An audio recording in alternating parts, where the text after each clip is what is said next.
Fati i nxitur nga xhelozia dhe dëshira për hakmarrje ndaj Omerit, shtiret sikur është i interesuar për Xhansun.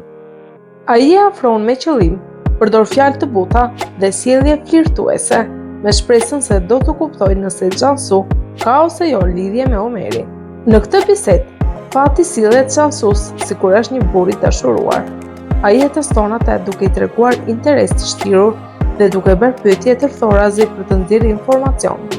Xhansu i përmend Fatit se do të takohet me një shok, por nuk e përmend emrin e Omerit.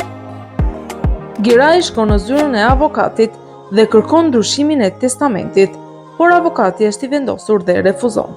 Avokati, i cili ka qëndrim të fortë, i thot Girajt se do të luftojë deri në fund për të mbajtur testamentin dhe për ta mbrojtur vendimin e babait të tij. Duke mos pasur mundësi për të ndryshuar testamentin, Girai kthehet në një hap tjetër dhe përpiqet të ngrejë një padi ndaj avokatit për shpifje dhe për shkeljen e besimit. Ai e akuzon avokatin se e ka manipuluar dhe shpifur për të dëmtuar reputacionin e tij dhe për të ndikuar në pasuritë familjare.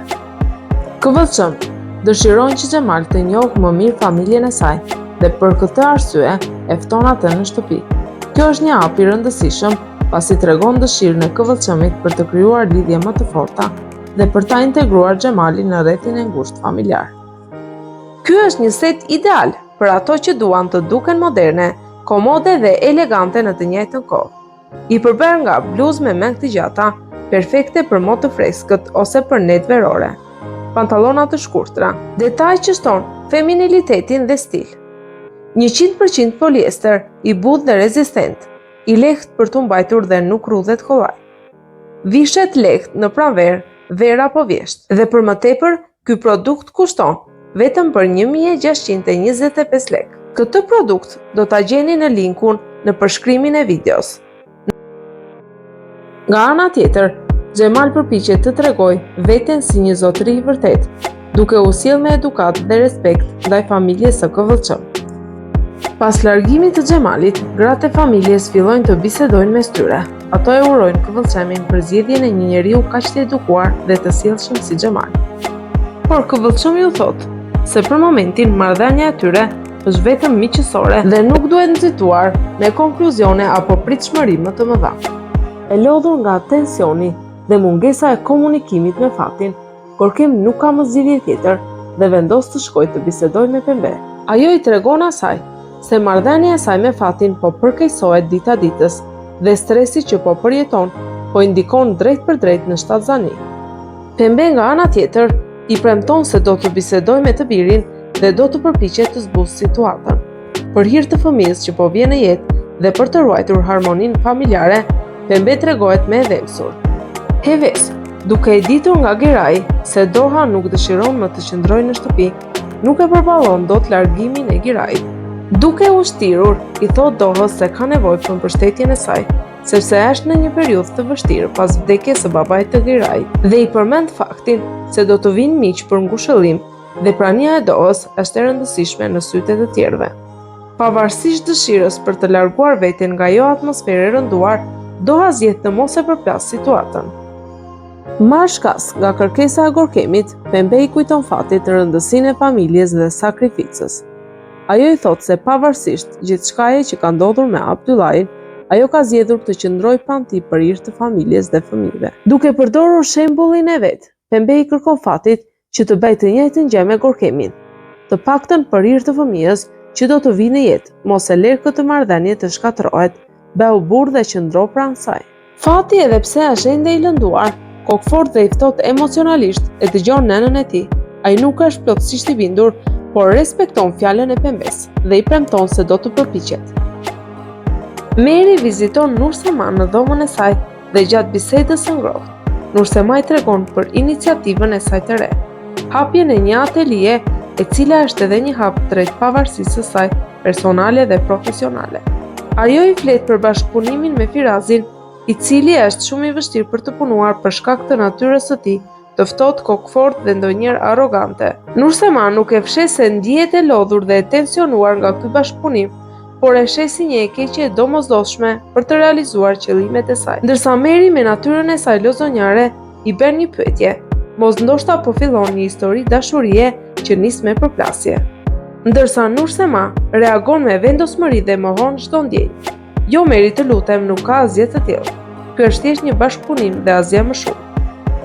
Doha përpiqet të krijojë një moment më intim dhe afërsi me Girajin, duke shpresuar të zbusë tensionet dhe të ndjejë lidhje më të fortë mes tyre. Por Giraj, me pretekstin se është shumë i ngarkuar emocionalisht për të qenë afër, duke mos pranuar asnjë përpjekje për afrikë. E lodhur nga refuzimet dhe ftohtësia e vazhdueshme, Doha me vendosmëri dhe forcë i kërkon Girajit që të largohen menjëherë nga kjo shtëpi. Omer vendos që është koha për të hequr dorë nga e kaluara dhe të nisë një rrugë të re. Ai fton Xhasun për një takim të veçantë. Ai e çon në një vend ku kalonin momente të bukura dikur, kur ishin ende të dashuruar. Ky vend ju kujton atyre kujtimet e mira dhe të bukura, duke krijuar një atmosferë nostalgjie dhe shprese për të rikthyer diçka të vërtetë. Mustafa merr një mesazh në telefon nga Hale, gruaja që ai po ndihmon fshehtas. Në mesazh gruaja e falenderon për dhomën që Mustafa i ka përgatitur së bijës, duke treguar mirënjohje. Por Nilaj e sheh Mustafajin duke lexuar mesazhin dhe e pyet nga ka ardhur ai mesazh. Mustafa nuk dëshiron të zbulojë të vërtetën dhe i përgjigjet ftohtë se është një mesazh lidhur me mbledhjen që do të mbahet nesër. Fiksimi dhe kontrolli ndaj këvëllçëmit po e shkatron Xhemalin emocionalisht dhe mendërisht. Ai e telefonon vazhdimisht, por këvëllçëm nuk i përgjigjet. Çdo herë që kalon pa përgjigje, zemërimi dhe pasojat e tij rriten. Ai ndjen sikur po humbet kontrollin dhe fillon të bëhet gjithnjëje më i tërbuar. Teksa shtëpia është plot me mysafir për ngushëllim, Doha vëren disa momente të vogla, por të pazakonta. Shikime të shpeshta dhe me nënkuptim të Evesit dhe Girajit, një afrim i tepërt fizik ose një ton i butë në komunikim, që nuk i përket një marrëdhënie të zakonshme. Xhemal më në fund e sheh këvëllçëmin përballë.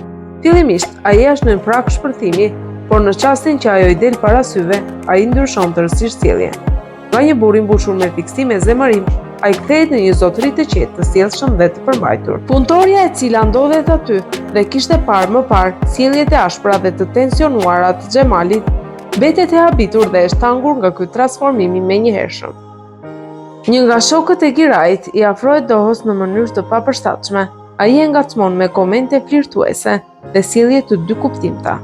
Doha e bezdisur dhe në siklet, përpiqet ta shmangë me edukat dhe me maturi. Ajo natyrshëm pret që Giraji ta vërej situatën dhe të reagojë. Por për çudi, me një ndjenjë të hidhur, Doha vëren se Giraji nuk reagon fare.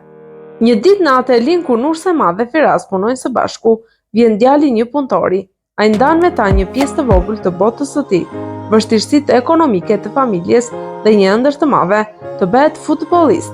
Të dy si Nursema ashtu dhe Firaz preken nga sinqeriteti dhe vendosmëria e fëmijës dhe atmosfera ndryshon, mbushet me gaz, të qeshura dhe ngrohtësi. Firaz luan me fëmijën dhe i tregon disa lëvizje të thjeshta futbolli. Nursema i sheh këto çaste me habi dhe kënaqësi, duke kuptuar se Firaz ka edhe një anë të ndjeshme dhe njerëzore.